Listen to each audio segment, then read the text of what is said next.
नमस्कार, आप देख रहे हैं ऑनलाइन हिंदुस्तान न्यूज और मैं हूं आपके साथ नेहा ठाकुर। आइए रुक करते हैं जम्मू कश्मीर की तमाम बड़ी खबरों पर। हंदवाड़ा ट्रेडर्स फेडरेशन इलेक्शन को लेकर एजाज अहमद सोफी प्रेसिडेंट कैंडिडेट और Sheikh Shahzad general secretary candidate ने हंदवाड़ा के सभी दुकानदारों से अपील करते हुए कहा कि आप हंदवाड़ा शहर और व्यापारियों की बेहतरी के लिए अपना कीमती वोट दें। साथ ही सोफी एजाज और शेख शहजाद ने मीडिया से बात करते हुए दुकानदारों से आग्रह किया है कि वो सही रास्ते के लिए वोट डालें और देखें कि बाजार के लिए कौन काम कर सकता है। कि जब तक जहाँ तक जमहूरियत का सवाल है, लोगों को सबकी बात सुननी है। कौन क्या डिलीवर उनको कर सकता है, उनकी तो बात जब तक वो नहीं सुनेंगे तब तक मेरे ख्याल से नामुकम्मल है। इसे साइन ऑफ गुड इलेक्शन कि लोग आ रहे हैं, लोग बात सुन रहे हैं, लोग बातों को समझ रहे हैं। मुझे लग रहा है कि जम्मू कश्मीर में ऐसा इलेक्शन किसी जगह नहीं होगा ट्रेडर्स फेडरेशन जिस तरीके का आज हमारा में हो रहा है। तो मैं समझ रहा हूं कि पहले मैं मुबारकबाद देना चाहता हूं इलेक्शन बोर्ड का। उन्होंने बहुत कम वक्त में इलेक्शन की तैयारी मुकम्मल कर दी। बस अब 8 तारीख को वोटिंग होगी, लोगों को इंतखाब करना है उनके लिए कौन सा अच्छा कैंडिडेट रहेगा जो उनकी जायज हुकूकों को वो तहफ़्फ़ुज़ करेगा, जो उनको जितने भी बाजार से मुंसलिक मसले मसाइल है, बाजार से मुंसलिक जितने भी मसले मसाइल है उनकी पासयारी करने के लिए, उनको मुकम्मल करने के लिए, पाई तकमील पहुंचाने के लिए वो काम करेंगे। कैंडिडेट साहबान आ रहे हैं, वो कह रहे हैं कि क्या हम कैसा क्या डिलीवर करेंगे। और हमारी टीम ने भी यही, आज हमने 2 मीटिंगें की, ओल्ड बस स्टैंड में, नई बस स्टैंड में। लोगों का प्यार देखकर प्रेसिडेंट में 9 साल रह चुका हूँ और वाइस प्रेसिडेंट में 3 साल रह चुका हूँ, 5 साल में जनरल सेक्रेटरी रह चुका हूँ, लेकिन एज प्रेसिडेंट मेरी आज 4थी टर्न है। तो आप देखिए कि हंदवाड़ा का इस वक्त मार्केट जो है ये कितना बड़ा, ताजुर लोगों से ही टैक्स जमा करके देश की इकोनॉमी को जमा किया जाता है और उसी पैसे को फिर डेवलपमेंट पे लगाया जाता है। तो सरकार को चाहिए जो ये जीएसटी देने वाले लोग हैं, जो इनकम टैक्स देने वाले लोग हैं, जो ताजुर इनको टैक्स देते हैं, वो वही उसी चीज से देश में कहूंगा कि माशी हालात इस वक्त हिंदुस्तान की बहुत खराब, दिन ब दिन बद से बदतर हो रही है। बहुत ज्यादा शुक्रगुजार हूँ, आप दिन भर हमारे साथ जुड़े थे। आज आपने देखा क्या वलवला है हमारे दुकानदार भाइयों में। एजाज साहब ने क्या खूब फरमाया। आज भी अपने हमारे दुकानदारों पे जमहूरियत पे पूरा भरोसा है और हमें यकीन है इस चीज का कि वो जो आज फैसला करेंगे वो हंदवाड़ा ट्रेड फेडरेशन की बहबूदी के लिए होगा। बाकी मैं हमेशा से जब से हमारी कैंपेन स्टार्ट हुई है, मैं तो यही एक बात कहता आया हूं। मैंने कहा जो मेरे हद इख्तियार में होगा मैं वही वादे करूंगा। ऐसा नहीं होगा जो मैं आज कहूंगा कल को मुझसे वो डिलीवर नहीं हो पाएगा। जैसे कुछ लोगों ने लिखा है हम बंगस लाएंगे, हंदवाड़ा मार्केट से बंगस को ले जाएंगे। यार मेरे कद के ऊपर से, मेरे कद में, मेरे इख्तियार में ये बातें नहीं है। मैं अब अपने कद से ज्यादा बाहर की बात कर रहा हूं। बस मेरे हद अख्तियार में ये है, मैं अपने दुकानदारों की जो बेसिक नीड्स हैं उनको मैं देखूंगा। मैंने पहले भी वादा किया है, जो आपके छोटे छोटे मसले हैं मार्केट को रिलेटेड, जैसे सफाई का है, पानी का है, लिबर्टी ब्लॉक का है, या कुछ और भी मसले हो, बिजली का है, इनको हम देख लेंगे और इनको हल करने की पूरी कोशिश करेंगे। हम एडमिनिस्ट्रेशन के पास जाएंगे, उनसे अपना हक लेके रहेंगे। कश्मीर के गुलमर्ग में भारी बर्फबारी जारी है, इसलिए कई पर्यटक और स्थानीय लोग बर्फबारी का आनंद ले रहे हैं। आपको बता दें, मेट्रोलॉजिकल विभाग के अनुसार पहाड़ी क्षेत्रों में बर्फबारी होगी और जमीनी क्षेत्रों में बारिश रहेगी और ये 48 घंटों तक जारी रहेगी। इसी पर हमारे साथ सईद आमिर जुड़ गए हैं। जी सर, जिस तरीके से गुलमर्ग में बर्फबारी चल रही है, तो अगर ताज़ा सूरत हाल की बात करें तो ताज़ा सूरत हाल क्या है वहाँ पर? जी, मौसम बहार का है, बाग फूलों से भरे हुए हैं। कश्मीर में मौसम की फितरत तो देखे, उधर फूल ही फूल नजर आते हैं, इधर गुलमर्ग में बर्फ ही बर्फ नजर आ रहा है। नजारा क्या दिलफरेब है। एक तरफ फूल बागों में सयाहों के इंतजार में पलके बिछाए हुए हैं और उधर गुलमर्ग में भी बर्फ ने सयाहों के इंतजार में चादर बिछाई रखी है। यहाँ जन्नत का नजारा है, ये इसीलिए ये जगह सबकी प्यारी है। हम अपने नाज़रीन को बताते चले कि कल से अभी तक जो बर्फबारी, पहाड़ी इलाकों में बर्फ और मैदानी इलाकों में बारिश हुई, तो अभी भी जारी है। जी नेहा सर, अगर टूरिस्टों की बात करें तो कितने टूरिस्ट वहां पर आ रहे हैं, क्या उत्साह टूरिस्टों में देखा जा रहा है? हम अपने नाज़रीन को बताते चले कि यहाँ जो ही टूरिज्म का आना जाना होता है तो उसी वक्त कुछ न कुछ मौसम में तब्दीली होने को दिखती है। जैसे कि आज यहाँ पे बहुत सारे टूरिज्म दिखने को मिलते हैं। आज गुलमर्ग में कल से लेकर आज तक कंटिन्यूसली जो बर्फबारी, वहां पे मैदानी इलाकों में बारिश और गुलमर्ग में बर्फ हुई, तो उसका आनंद टूरिस्ट और लोकल विजिटर जो है बहुत अच्छे से उठा रहे हैं। इस वक्त गुलमर्ग की अगर बात करें तो पैडों पे इस तरह से बर्फ बिछ गई है कि अलग ही नजारा दिखने को मिलता है। इस तरह से मेट्रोलॉजिकल डिपार्टमेंट की तरफ से भी ये कहा जा रहा है कि ये जो बर्फबारी का सिलसिला है ये अगले 48 घंटों तक जारी रहेगी। जी नेहा। तमाम जानकारी के लिए सईद आमिर आपका धन्यवाद। Medic matrix medical foundation Pulwama ने पंपोर में मास्क और सैनिटाइजर वितरित किए।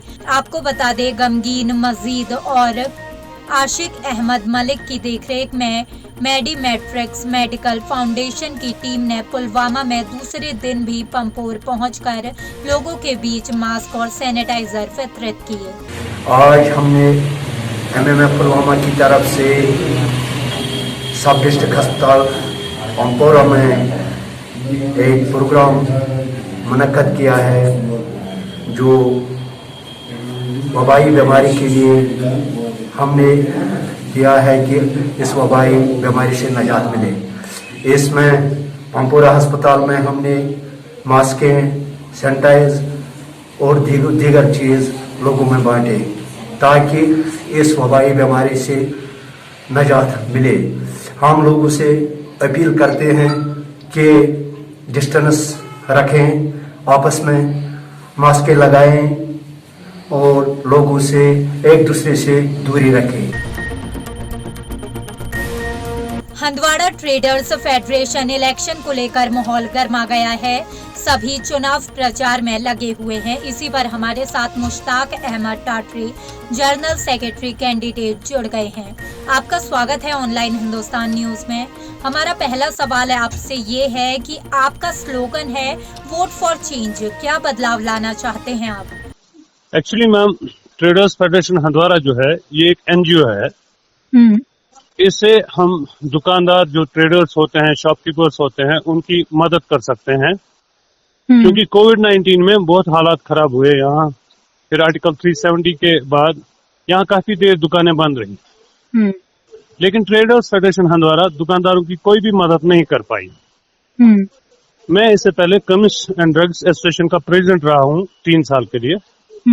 कोविड-19 में हमने 200 फैमिलियों को राशन पहुंचाया, मेडिसिन की होम डिलीवरी की, मास्क बांटे, सैनिटाइजर बांटे, हर एक की अपने हिसाब से मदद की।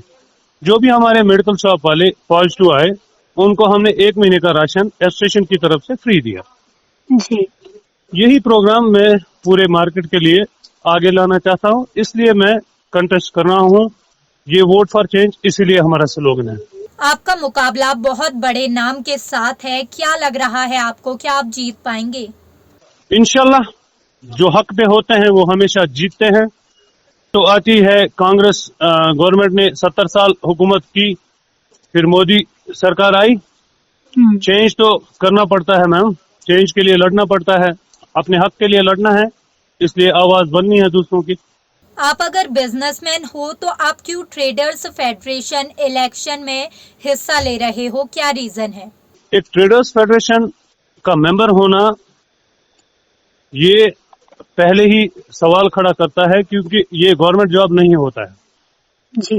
बिजनेस में कई बार लॉस होते हैं, कई बार चोरी होती है, आग लगती है, बहुत सारी चीजें होती है, लेकिन उसके लिए हमारे पास एक फंड होना चाहिए, वेलफेयर फंड, जो हमारे ट्रेडर्स फेडरेशन ने आज तक डेवलप नहीं किया।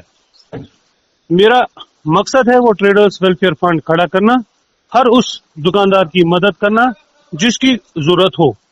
आपको शॉपकीपर्स वोट क्यों करे, क्या किया है आपने लोगों के लिए अभी तक? मैंने जो अपनी बात पहले ही रखी कि मैं 40 आदमियों को रिप्रेजेंट कर रहा था एज प्रेसिडेंट, तो वहां पे जो मैंने काम किया है इसलिए मेरे दोस्तों ने मुझे साथ दिया, कुछ एनजीओ ने हमारा साथ दिया, बहुत बड़े बड़े प्रोग्राम किए हैं मैम।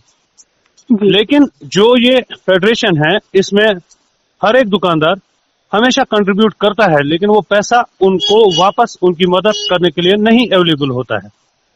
जी। अगर हम वेलफेयर फंड जमा करेंगे तो वेलफेयर उन्हीं का होगा ना, दुकानदारों का। हमारे पास कोई जीपी फंड तो है नहीं, सीपी फंड तो है नहीं, कोई ना कोई तो बैक होना चाहिए ना। जी। कश्मीर के हालात आपको पता है, 3-3 महीने 4-4 महीने कभी दुकानें बंद रहती है। इस दुकानदार के पास 10 पैसा नहीं होता है अपने बच्चों को पालने के लिए। कम से कम ये फेडरेशन उसको तो फाइनेंस कर सकती है ना। वो काम आज तक नहीं हुए, इसलिए बड़े बड़े नामों के खिलाफ हम खड़े हुए हैं।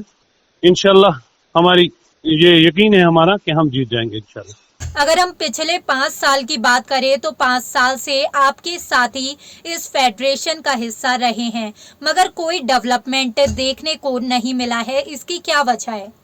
इसकी वजह यह है कि जो इलेक्टेड प्रेसिडेंट होता है और सिलेक्टेड मेंबर्स होते हैं, उनका अलग अलग रोल होता है। जो सिलेक्टेड मेंबर्स होते हैं उनकी आवाज आगे नहीं जाती है। जो इलेक्टेड होते हैं वो अपनी मनमानी करके अपने फायदे के लिए कुर्सी का यूज करते हैं। अगर आप जनरल सेक्रेटरी बन जाते हैं तो आप लोगों के लिए क्या करेंगे? अगर मैं जनरल सेक्रेटरी बनता हूं तो मैं हर उस दुकानदार की मदद करूंगा जिसको जितनी मदद की जरूरत होगी। वेलफेयर फंड खड़ा करूंगा, पानी का मसला है, बाथरूम्स का मसला है, सफाई का मसला है, जो भी मसला दुकानदार को होगा उस मसले को हल करने की अपने हिसाब से 100% कोशिश नहीं, यकीन दहानी देता हूं। आपका क्या मैसेज रहेगा दुकानदारों से? मेरी यही अपील रहेगी कि अपने वोट का सही इस्तेमाल करें, अच्छे और बुरे में पहचान करें। पिछले प्रेसिडेंट साहब को हमने 9 साल का टाइम दिया है, हमें सिर्फ 6 महीने का टाइम दें। अगर हम 6 महीने में वो नहीं कर पाए जो हमारे मैनिफेस्टो में है तो हम रिजाइन करेंगे। ऑनलाइन हिंदुस्तान न्यूज से बात करने के लिए आपका धन्यवाद। ये थे हमारे साथ मुश्ताक अहमद टाटरी। आज भाजपा कार्यकर्ताओं ने हंदवाड़ा सिटी पार्क हंदवाड़ा में गुलाम मोहम्मद मीर के नेतृत्व में 41वां स्थापना दिवस मनाया गया और पार्टी के सभी नेताओं को बधाई और शुभकामनाएं दी गयी। भारतीय जनता पार्टी का योगी दिवस मना रहे हैं, योगी तासीस मना रहे हैं। 6 अप्रैल 1980 को इस पार्टी का वजूद आया, ये जनसंघ से बदल के भारतीय जनता पार्टी हो गई। तो ये दिन हम देश भर में केरला से यहाँ तक मनाते हैं। देखिए जो लोकल इश्यूज यहाँ के हैं, यहाँ के लोगों के मसाइल हैं, गुनागुन मसाइल हैं, आप समझते हैं। हर तरफ मसाइल हैं, चाहे बिजली का, चाहे पानी पीने का है, चाहे सड़कों की मरम्मत का है, चाहे अनएम्प्लॉयमेंट का है। हम समझते हैं कि लोग परेशानियों में मुब्तला हैं और इसके लिए हमारी कोशिश यही रहेगी कि जल्द से जल्द इन परेशानियों का हल निकाला जाए। हम डिस्ट्रिक्ट एडमिनिस्ट्रेशन को, यहाँ के डिस्ट्रिक्ट एडमिनिस्ट्रेशन को लॉकडाउन की स्थिति और स्कूलों को बंद करने के बारे में मीडिया के साथ बातचीत की भाजपा के वरिष्ठ नेता प्रदीप सिंह ने। आइए आपको सुनाते हैं क्या कहा उन्होंने। देखिए असर तो पड़ेगा ही, क्योंकि लास्ट ईयर से ये कोविड-19 की वजह से हमारे स्कूल क्लोज रहे 1 साल, और साल के बाद 2-3 महीने से स्कूल खुले थे। लेकिन बदकिस्मती है कि फिर से दोबारा लॉकडाउन होने जा रहा है। इसमें लोग तो सरकार का नाम लेते हैं, लेकिन सरकार का मतलब ये नहीं है कि सरकार कोई एलजी साहब हैं या सरकार कोई प्राइम मिनिस्टर साहब हैं। सरकार एक आम नागरिक है, सरकार हम भी हैं, और एक 4th क्लास से लेके ब्यूरोक्रेट, चीफ सेक्रेटरी तक सभी सरकार है। अब आप आए दिन देखते हैं कि आप मीडिया से हैं, मैं आपका वेलकम करता हूं यहाँ, लेकिन मीडिया वाले ही इन बातों को उछालते हैं। जैसे जम्मू के अंदर बहुत सारे तलबा जुलूस निकालते हैं कि ऑनलाइन एग्ज़ाम होना चाहिए, स्कूल नहीं लगने चाहिए, कुछ पेरेंट्स भी ऑब्जेक्शंस करते हैं। तो उसी दबाव में आके सरकार ने फैसला लिया है। लेकिन मैं ये समझता हूँ कि ये फैसला जो हुआ है इसमें कुछ खामियां हैं। इनको जो सेंसिटिव एरिया है, जैसे रेड जोन है, ग्रीन जोन और ऑरेंज जोन रखा गया है, तो रेड जोन को ही इन्होंने बंद करना चाहिए था और बाकी जोन में छोड़ देना चाहिए था। हाल ही में 12वीं की कक्षा पास करने वाले छात्रों ने विरोध प्रदर्शन किया गया। कॉलेज गांधरबल में प्रवेश की मांग की गई। देखिए, हम डिग्री कॉलेज गांधरबल में इस वक्त मौजूद है। मेरे पीछे आप हमारे स्टूडेंट देख रहे हैं, ये हमारे आने वाला पौध है, यही हमारी नेक्स्ट जनरेशन है। इसी के हाथ में हम अपना फ्यूचर जो है देने जा रहे हैं। लेकिन ये बच्चे आज कंफ्यूज हैं। हाल ही में इन्होंने 12th पास किया था, आज एडमिशन लेने के लिए आए थे, लेकिन बदकिस्मती से एडमिशन नहीं मिल रहा है। एक हुक्मनामा अभी जारी हुआ डिग्री कॉलेज के लिए कि खासतौर में अपने डिग्री कॉलेज गांधरबल की बात करूंगा, यहाँ पे इनटेक कैपेसिटी इन्होंने 960 रख दी है और तकरीबन वो फॉर्म यहाँ पे इशू हो गए हैं। तो बाकी रेस्ट ऑफ द स्टूडेंट जो है, हजारों में लोग स्टूडेंट्स ने 12th पास किया, जो आगे की पढ़ाई जारी रखना चाहते हैं वो कहाँ जाएंगे। तो ये बड़ा सवाल है निशान एडमिनिस्ट्रेशन के लिए। तो हमारी गुजारिश है, मोदवाना अपील है LG एडमिनिस्ट्रेशन के से कि वो इस पर संजीदगी से सोचे ताकि इनका मसला हल हो सके और इनका फ्यूचर बच सके और इसमें कैपेसिटी जो है इसमें बढ़ाई जाए। Thank you. अस्सलाम वालेकुम रहमतुल्लाहि व बरकातहू। यहाँ पे जो मसला है अभी यहाँ पे देखे हैं कि हमारे बहुत सारे स्टूडेंट्स यहाँ पे बैठे हैं, लेकिन हमें रजिस्ट्रेशन नहीं मिल रहा है। कि अभी बिलावल साहब ने भी यहाँ पे बोला है कि 960 स्टूडेंट्स अभी यहाँ पे एडमिशन ले सकते हैं, लेकिन उसके बावजूद यहाँ पे हज़ारों स्टूडेंट्स ऐसे भी है कि जो एडमिशन नहीं ले सकते हैं। प्रॉब्लम ये होती है कि मतलब यहाँ पे बहुत सारे स्टूडेंट्स हैं जो एडमिशन नहीं ले पा रहे हैं इस वक्त। तो मैं मतलब LG डिग्री कॉलेज से एडमिनिस्ट्रेशन से रिक्वेस्ट करता हूँ कि प्लीज़ हमारे लिए कुछ करे कि हम भाई बहुत बड़ी प्रॉब्लम में खड़े हुए हैं हम इस वक्त। भारतीय जनता पार्टी ने डाक बंगला अनंतनाग में पार्टी स्थापना दिवस मनाया। भारतीय जनता पार्टी जिंदाबाद, नरेंद्र मोदी जी जिंदाबाद। भारतीय जनता पार्टी अपना फाउंडेशन डे मना रही है 6 अप्रैल 1980 को। जनसंघ से लेके इसको भारतीय जनता पार्टी में कन्वर्ट किया गया और हमें फ़ख्र है कि हम इस पार्टी के कार्यकर्ता हैं, क्योंकि ये वो पार्टी है जो पूरे विश्व में इस वक्त नंबर 1 की पार्टी है और जिसका प्रधानमंत्री नरेंद्र मोदी जी है। और नरेंद्र मोदी जी की जो योजनाएं हैं, जो आम गरीब व्यक्ति के लिए, मतलब ख़ासकर जम्मू कश्मीर में हमने ऐसा कोई जगह नहीं छोड़ा जहाँ पे हमने गैस, चाहे वेस्ट भारत, आयुष्मान भारत, जनधन योजना, बेटी बचाओ बेटी पढ़ाओ, ऐसी स्कीमें जो नरेंद्र मोदी जी ने लॉन्च की है, आज हर गरीब व्यक्ति तक उसका लाभ मिल रहा है। जल शक्ति और R&B विभागों के संबंधित अधिकारियों के साथ एक बैठक में DC अनंतनाग डॉक्टर पीयूष सिंगला ने आज सभी JJM परियोजनाओं और योजनाओं को समयबद्ध तरीके से पूरा करने के दिशा निर्देश दिए। बीजेपी ST सेल के प्रवक्ता कफील अहमद BDC अध्यक्ष बाबू खान के प्रति राष्ट्रीय सम्मेलन के कार्यकर्ताओं के बुरे और अशिष्ट व्यवहार पर सवाल उठाया गया। हमारी रिजर्वेशन टू प्रमोशन, जो हमारे गुजर बकरवाल लोग नौकरी करते थे, उनकी प्रमोशन होती थी, वो वहां पर जाके बंद नेशनल कॉन्फ्रेंस ने की। इसके अलावा फ्रेश लैंड एक्ट इसको बंद करके नेशनल कॉन्फ्रेंस ने रखा था। मैं कालाकोट की बात करूंगा, मुझे एक बात पर बहुत ज्यादा हंसी आ रही है कि यहां जब DDC इलेक्शन का रिजल्ट होता है, उस दिन आपके पास 23 दिसंबर 2020 की वीडियो होगी, आप देख सकते हैं। जो लोग आज कहते हैं कि हम बहुत गरीब हैं, हमारे पास कुछ नहीं, उनके पास वाकई कुछ नहीं। अल्लाह ताला वैसा गरीब हर किसी को बना दे। 6 करोड़ की कोठी उनके पास जम्मू में है, अच्छी खासी बारें उनके पास है, 1 लाख ठेकेदार के साथ वो काम कर रहे हैं, खासी बड़ी जमीन उनके पास है। ऐसा गरीब अल्लाह ताला हर किसी को बनाए। BDC अध्यक्ष बाबू खान ने उनके खिलाफ लगाए गए आधारहीन आरोपों और सवालों के साथ साथ नेशनल कॉन्फ्रेंस कार्यकर्ताओं के व्यवहार की निंदा की। मैं अपने दफ्तर में बैठा हुआ था तो वीडियो साहब के पास देखा काफी मुझे शोर की आवाज आ रही। तो मैंने लड़कों से पूछा कि कौन बात कर रहा है। कहने लगे जी यशु आया था। मैं गया वहां पर, मैंने देखा अशोक जी भी थे और यशु भी था। जैसे मैं गया तो बाबू खान जी चोरियां छोड़ दो। मुझे इस चीज का आया कि इन लोगों के साथ मैं 40 साल चलता रहा, मेरी चोरी कोई इन्होंने नहीं देखी और ना मुझे चोर कहा। आज कुछ दिन हुए कि मैं बीजेपी के साथ गया, मैं बीजेपी के साथ नहीं गया। इन लोगों ने मुझे सबसे पहले तो मेरे साथ इन्होंने बेवफाई दी कि मुझे टिकट नहीं दी। अगर मुझे टिकट दे देते तो मेरे ख्याल में इतना उजड़ ही नहीं पड़ना था। अब जिस वक्त हुआ एकदम इन्होंने कहा कि आप चोर जी। मैंने कहा यशु जी, आप मेरे एक दोस्त के बेटे हैं और मैं उनकी बहुत बड़ी कदर करता हूं, और मैं एक बात आपको कहूं, पार्टी अपनी जगह है, क्या है, पार्टी अपनी जगह है, मगर ठाकुर यशपाल सिंह जैसा बंदा जो है सच्चा साफ, आज जो ये पैसे देकर आगे पीछे किसी बकरवाल से किसी से क्या कहा रहे हैं, किसी से क्या कहा रहे हैं, मुझे उनके साथ इत्तेफाक नहीं है। मैं खुदा की कसम करके कहता हूं कि मैं उसकी रूह की भी कदर करता हूं कि वो बहुत नेक आदमी थे और अच्छे आदमी थे।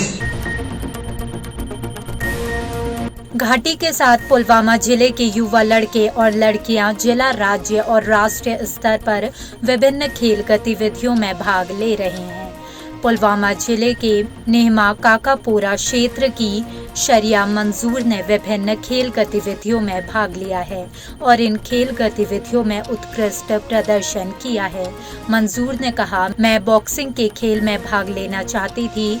बॉक्सिंग मेरा शौक था। पुलवामा जिले में किसी ने भी बॉक्सिंग के लिए मेरा समर्थन नहीं किया, जिसके बाद मैंने अन्य खेलों में भाग लिया क्योंकि मुझे खेल में दिलचस्पी थी। उन्होंने कहा कि प्रशासन को लड़कियों को आगे बढ़ाने के अवसर प्रदान करने चाहिए ताकि वो अपने देश को प्रसिद्ध बना सके। देखिए हमारे नुमाइंदे एजाज रशीद की ये रिपोर्ट।